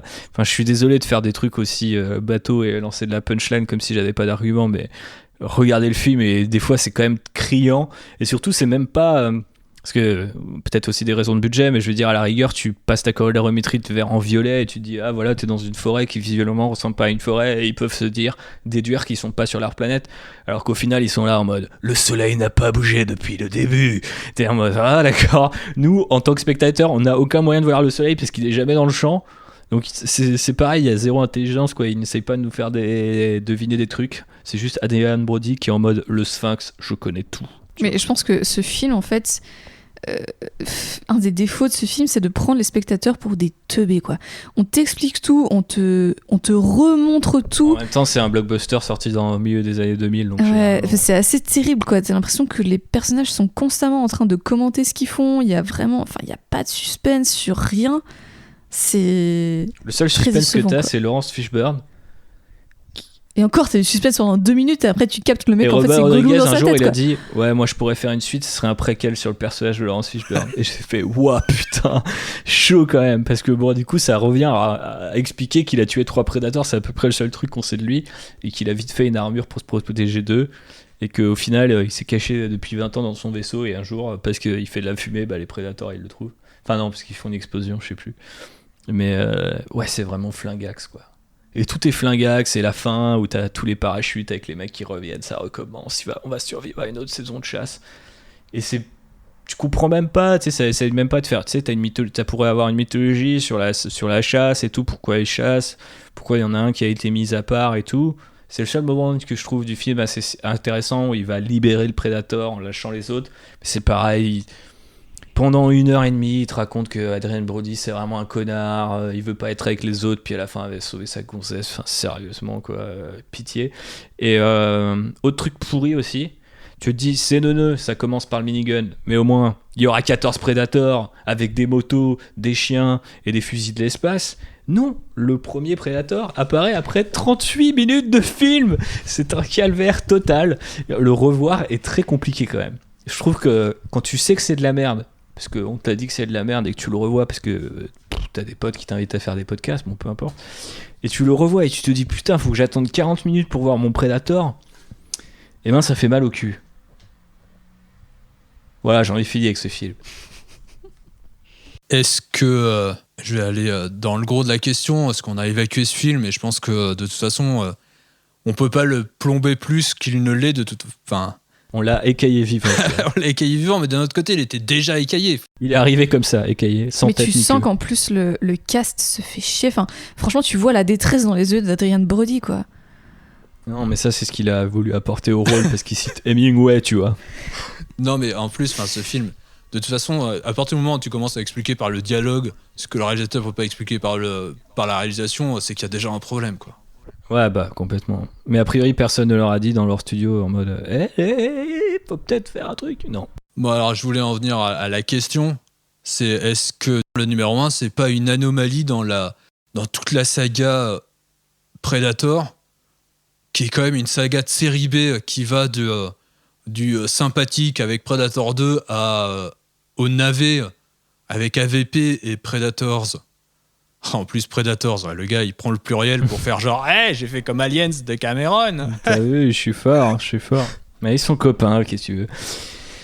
Bah si, ouais, c'est une anomalie, mais on l'a expliqué pourquoi. Parce que Silver avait une vision du truc qui était pas la vision du studio, qui était pas la vision de Shane Black invité à refaire le scénario qu'il trouvait bien, qui était pas la vision de John McTiernan, avec un Schwarzenegger qui était pas tout à fait Schwarzeneggeresque encore, une créature qui a pas failli être celle-là, mais qui quand même été celle-là. Enfin, au final, le film en lui-même, sa survie et son succès étant une anomalie, le fait qu'il soit devenu une franchise l'est aussi, et quelque part le fait qu'aucun film n'ait réussi à faire quelque chose de bien derrière ça prouve que c'était peut-être pas fait pour être une franchise. Ça me fait un peu mal de le dire parce que je kiffe cette bestiole, mais enfin, techniquement ils nous ont jamais prouvé, et j'ai bien peur que même Shane Black n'arrive pas à le prouver, que c'est un événement, que c'est quelque chose qu'il faut valoriser, quelque chose qui compte dans l'histoire du cinéma. Ouais, t'as Predator, mais quelque part il compte aussi parce qu'on a aujourd'hui des débats en se disant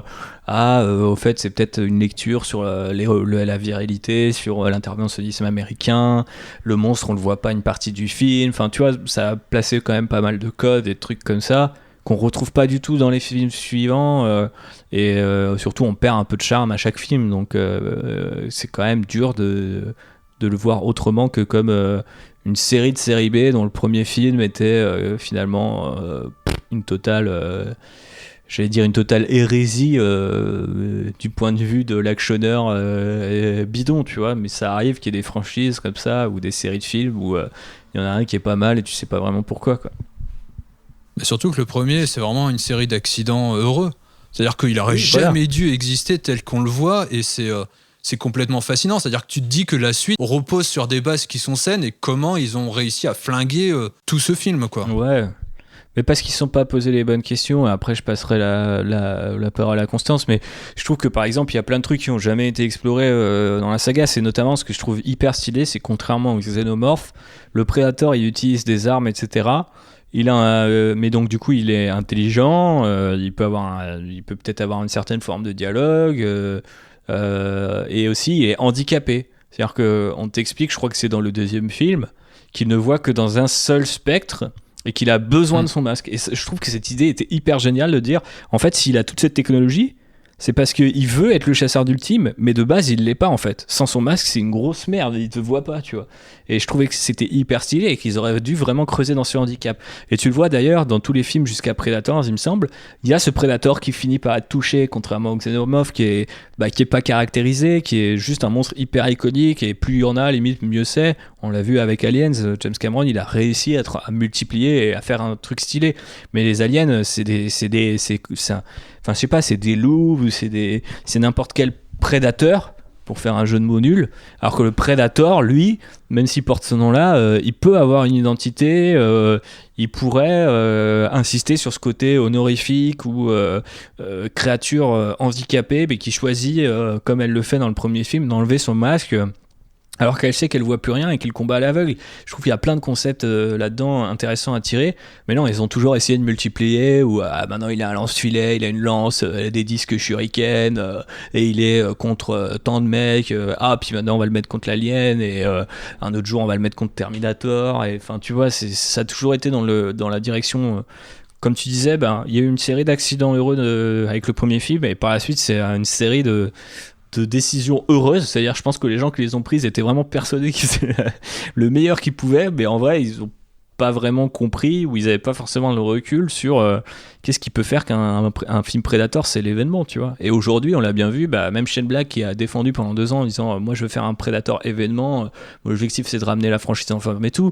Au final le studio l'a pas du tout défendu, et ils savent bien que c'est pas un film événement a priori, tu vois. Donc ça prouve que c'est bien une série B où il y a une anomalie. En tout cas, c'est mon cas. Je le pense. Qu'en penses-tu, toi, Constance?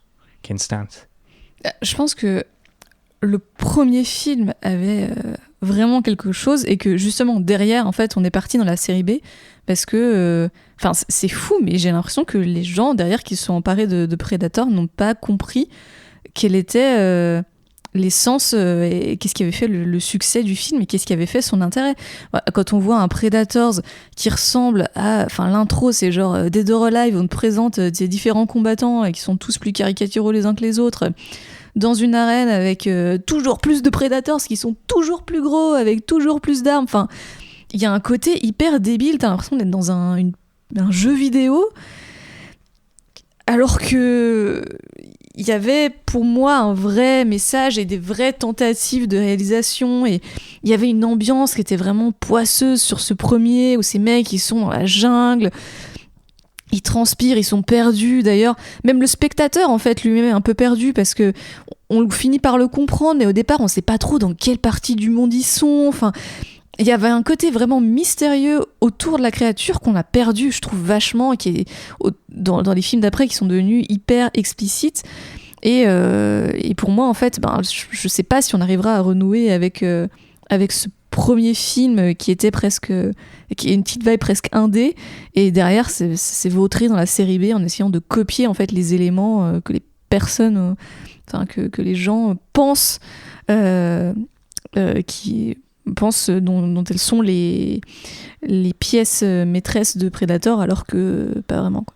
Mais je pense que s'il devait copier un film, je pense que tu peux pas copier celui de McTiernan, mais je pense que tu peux partir dans ce qu'a ouvert le 2. C'est-à-dire que le 2 a ouvert la mythologie, a ouvert même ce Los Angeles un peu fantasque, et quand même plus intéressant que ce qu'a fait Predators, où rebalancer dans la jungle, c'est quand même d'une pauvreté. Et, ouais, c'est clair. Le gars, il passe son temps à citer le film, mais sans jamais presque comprendre pourquoi telle ou telle scène sont canoniques, telle ou telle scène mérite d'être associée à une autre, dans le montage. Là, c'est de la caricature. Vraiment, c'est de la caricature. Mais tu vois, pourquoi pas... rebondir en fait sur l'histoire récente de l'interventionnisme américain et te faire un Predator dans un désert d'un coin de la planète et d'avoir un discours critique justement sur la manière dont l'armée américaine investit les lieux et sur l'hypervirilité qui prévaut toujours dans toute la com autour de l'armée US. Ça aurait pu être quelque chose d'un peu différent et peut-être de plus pertinent et de plus dans la droite lignée du premier. Un Predator dans le désert, j'adore. Ah ouais. Je trouve que c'est une très belle idée. Je suis chaud, quand tu veux. Mais écoute, Hollywood, call me. Allez, on va passer à la partie versus. Je mets une petite virgule. Allez, la virgule.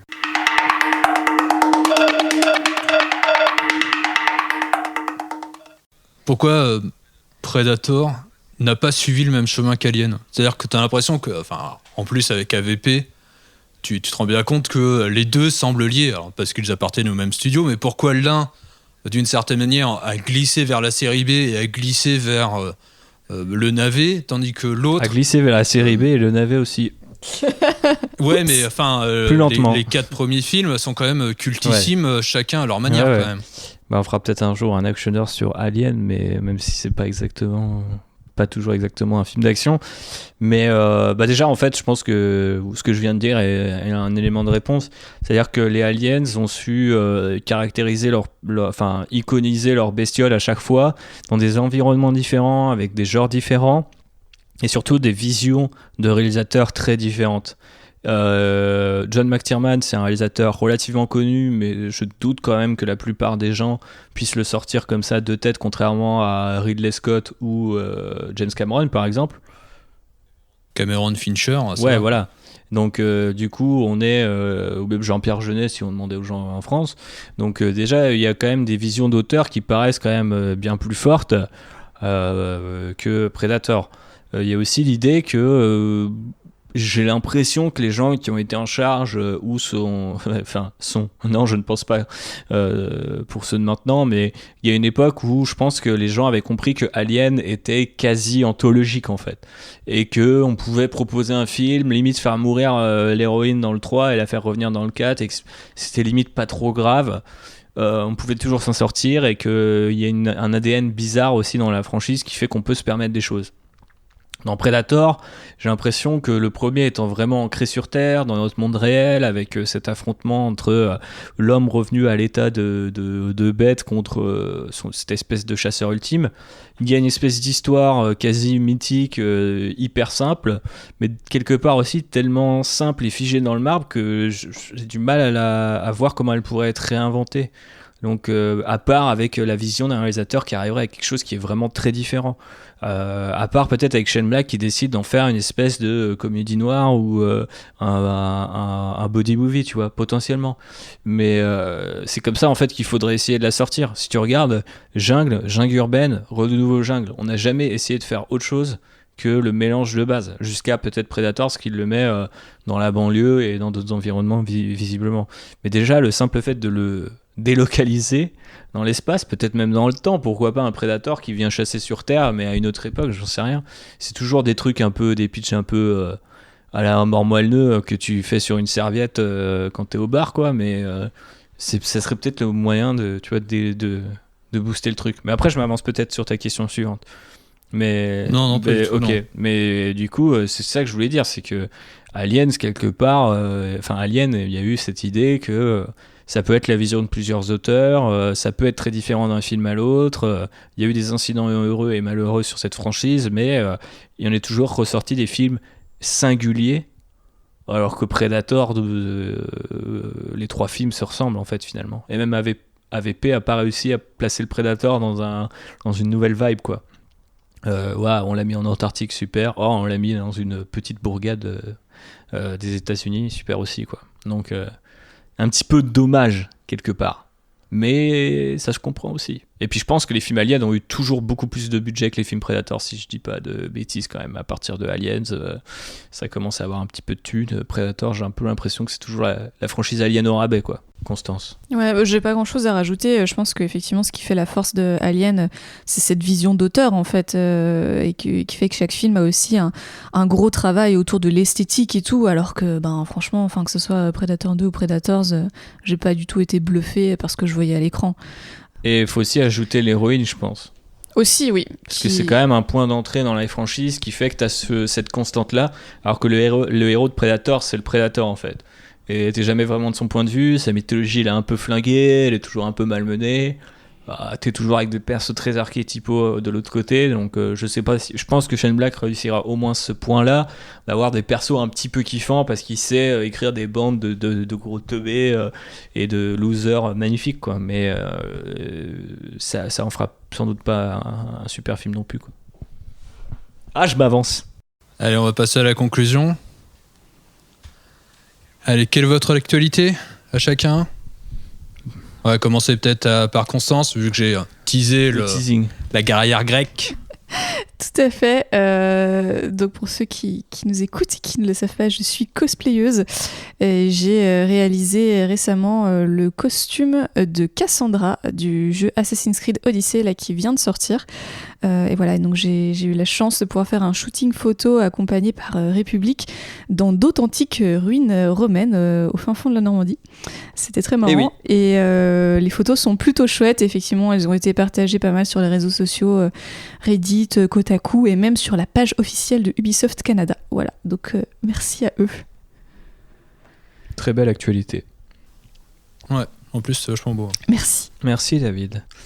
J'imagine que c'est à moi. Alors je ne suis sur aucun site ces derniers temps, ce qui est excessivement décevant. Mais sinon, écoute, l'aventure Outriders se poursuit et se poursuit relativement bien, surtout que Dash Render est canon et qu'il y a eu quelques annonces Star Wars assez sympas ces derniers temps. Donc vous pouvez toujours aller nous retrouver sur iTunes, SoundCloud et maintenant Spotify grâce à David qui m'a envoyé le lien.